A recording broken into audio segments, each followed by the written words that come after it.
Assalamualaikum warahmatullahi wabarakatuh. Hai para pencinta catur dan para catur mania, selamat datang kembali di Legenda Catur Dunia. Kembali lagi di turnamen online antar tim Pro Chess League kawan, di mana turnamen ini diikuti oleh 16 tim kawan dan rencananya selama 5 minggu. Di minggu pertama kemarin kawan, di hari pertama mempertandingkan 4 tim kawan: India Yogis, Kanada Chessbrah, Brasil Capibaras, Charlotte Cobras. Di mana Kanada Chessbrah ini menang atas Charlotte Cobras kawan, yang digawangi oleh Magnus Carlsen. Gamenya sudah kita ulas tadi pagi. Dan Indiana Yogis berasal dari India kawan. Tim ini mengalahkan tim asal Brasil Capibaras. Berikut inilah hasil-hasilnya kawan. Lebih jelasnya kalian bisa melihat di website chess.com di event kawan. Bisa kalian klik di situ, Pro Chess League 2023, di mana Carlsen bermain selama 4 kali kawan dan keempat-empatnya menang. Tadi kita sudah melihat permainan di game ketiga melawan Dani Naroditsky. Sekarang gantian kita melihat permainan Magnus Carlsen melawan Awonder Liang. Turnamen ini cukup besar kawan, hadiahnya memperebutkan 150.000 US dollar kawan, atau kira-kira 2,1 miliar rupiah total hadiahnya kawan. Tentu dibagi dengan para pemenangnya nanti 1-2, tentu hadiahnya berbeda-beda, tapi mencapai 150.000 US dollar total hadiahnya. Oke, langsung kita ke papan permainan melihat Magnus Carlsen melawan Awonder Liang pada game keempatnya kawan, di mana Carlsen di sini pegang hitam dan Awonder Liang mengawali dengan pion E4. Carlsen membalas dengan permainan French defense. Cukup menarik apa ide-ide Magnus Carlsen dalam permainan French defense ini. Dan di sini Awonder Liang memilih pengembangan kuda C3 kawan. Dan di sini kalian bisa melanjutkan bermain dengan variasi Winawer, gajah B4 kawan, ataupun juga yang dipilih oleh Carlsen ini dengan pengembangan kuda F6, melanjutkan variasi normal kawan. Dan di sini pilihan putih bisa mendorong pionnya ke dalam bentuk permainan stand it dengan pion E5, kuda mundur kawan ke D7, selanjutnya pion F4, pion C5, kuda F3, kuda C6, gajah E3. Itulah kelanjutan variasi stand it jika pion ini didorong maju tadi ke peta E5, tapi kita tidak temui variasi ini. Awonder Liang memilih gajah G5 kawan. Dan Carlsen pion D pukul pion E4 diambil balik oleh kuda. Selanjutnya kuda B berkembang ke peta D7, membackup saudaranya di peta F6. Dan di sini Stockfish menyarankan kuda F3 kawan, atau pion C3, atau kalau kebanyakan di game-game terdahulu pilihan manusia adalah baku hantam kuda pukul kuda F6 langsung kawan. Inilah yang dipilih oleh Awonder Liang, kuda pukul kuda F6. Diambil balik dengan kuda, barulah kuda F3. Di sini Carlsen serang dengan pion C5, langkah standar dalam permainan French defense kawan. Mau variasi apa, pion C5 ini tidak ketinggalan, segera dimainkan. Pion C3 pertahankan posisi pion pusat, dan di sini pion A6 untuk mencegah pergerakan gajah yang ingin manuver kawan mendapatkan tempo skak. Gajah dikembangkan ke peta D3, Carlsen melanjutkan pertukaran pion sekali lagi, diambil balik menggunakan kuda agar tidak mempunyai pion terpisah di pusat kawan. Dan di sini gajah H6. Gajah ditarik mundur, dipertahankan ke H4 oleh Awonder Liang. Selanjutnya gajah C5. Dan kedua pemain rokade pendek kawan. Di sini putih melanjutkan dengan langkah kuda ke B3. Mungkin tadi kalian melihat hitam tak perlu melakukan rokade sikat kuda ini, ya tak ada masalah untuk menciptakan pion terpisah. Tapi jangan langsung ambil kawan, karena ancamannya adalah discover, menteri nanti bisa juga tewas. Langsung saja rokade, tak ada masalah. Tapi memang sedikit memberikan keuntungan bagi putih pada posisi ini kawan. Walau terlihat kalian sudah berhasil menciptakan pion terpisah, keunggulan putih adalah sepasang gajah ini kawan. Kembali lagi ke langkah aslinya, Carlsen juga rokade, kuda B3, gajah dipertahankan mundur ke E7, blokade pin-pinan kawan. Dan di sini menteri E2, persiapan bentengnya untuk digeser ke lajur pusat. Begitu juga dengan Carlsen, menterinya langsung menghindar ke C7. Gajah G3 terlebih dahulu, blokade oleh gajah menantang pertukaran. Benteng A bergeser ke D1 dan Carlsen menukarkan gajah gelapnya langsung, diambil balik menggunakan pion H. Selanjutnya pion E5 lanjut Carlsen untuk mengosongkan jalur pengembangan gajah terangnya mungkin ke peta G4 atau ke peta E6 nanti. Di sini kawan, benteng F bergeser ke E1, serang pion di sini terlebih dahulu, backup dengan benteng E8 lanjut Carlsen.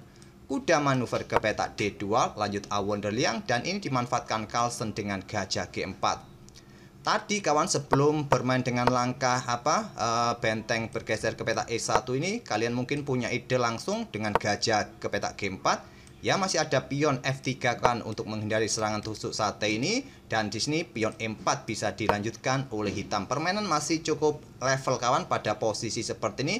Gajah ambil pion di sini dan kalian bisa melanjutkan benteng A bergeser ke petak E8 kawan. Dan di sini bisa dilanjutkan dengan benteng diangkat naik ke petak D4. Mungkin terlihat mengorbankan satu pion kawan, tapi hitam juga mempunyai tempo untuk menekan. Gajah F5 bisa dilanjut kawan. Masih cukup level permainan, walau terbilang hitam kehilangan satu pion. Tapi tadi kawan, dengan benteng E8 terlebih dahulu, Carlsen ingin menjaga pionnya di pusat. Kuda D2, gajah G4, pion F3, gajah dipertahankan mundur ke petak E6. Lagi-lagi kawan, pada posisi ini kalau kalian berani bermain dengan pion E4 juga tak ada masalah untuk sementara waktu. Kuda ambil pion E4, kuda pukul kuda, diambil balik oleh gajah, barulah gajah F5 kawan. Lagi-lagi idenya adalah pengorbanan pion. Tapi Carlsen memilih langkah terbaik, pertahankan gajah terlebih dahulu. Kuda E4 dan menteri bergeser ke B6 skak. Di sini raja bergeser ke H2. Selanjutnya gajah ambil pion A2. Langkah yang cukup beresiko dari Carlsen untuk mendapatkan satu pion kawan, dimanfaatkan dengan pion B3 untuk discover pada gajah ini kawan. Kalau diambil oleh menteri untuk membackup gajahnya ini, tentu ada benteng A1, posisi gajah nanti juga tetap tewas. Di sini diambil menggunakan gajah langsung oleh Carlsen kawan. Berikutnya adalah benteng B1, mengepin gajah. Rasanya gajah ini akan tewas di langkah berikutnya kawan. Dan di sini Stockfish menyarankan dengan menteri ke petak E6, tapi resikonya ada kuda, tetap garbu menteri, garbu gajah, gajah tewas kawan. Carlsen memilih dengan pion A5. Dan didahului oleh Awonderliang dengan pertukaran kuda terlebih dahulu. Kuda pukul kuda F6. Rusaklah struktur bangunan pion hitam kawan. Pionnya Carlsen bertumpuk di lajur F. Kalau tadi diambil oleh menteri, tentu gajah yang di sini tewas kawan. Carlsen mengorbankan struktur bangunan pertahanan depan rajanya. Diambil balik menggunakan pion G tadi kawan. Dan menteri naik ke petak E4. Ancamannya serius kawan di petak H7. Dan sulit lagi untuk diredam langkah menteri putih selanjutnya ini kawan. Kalau Stockfish menyarankan raja ini bergeser ke petak F8 atau sekarang pion A4 kawan untuk membackup gajahnya langsung. Tapi Carlsen di sini melangkah blunder kawan dengan benteng A J8. Dimanfaatkan Awonderliang langsung menusuk dengan menteri H7 skak.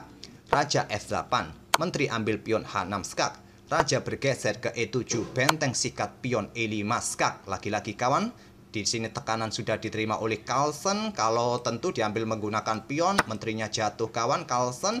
Oleh karena itu Carlsen hanya menggeser rajanya ke petak D7.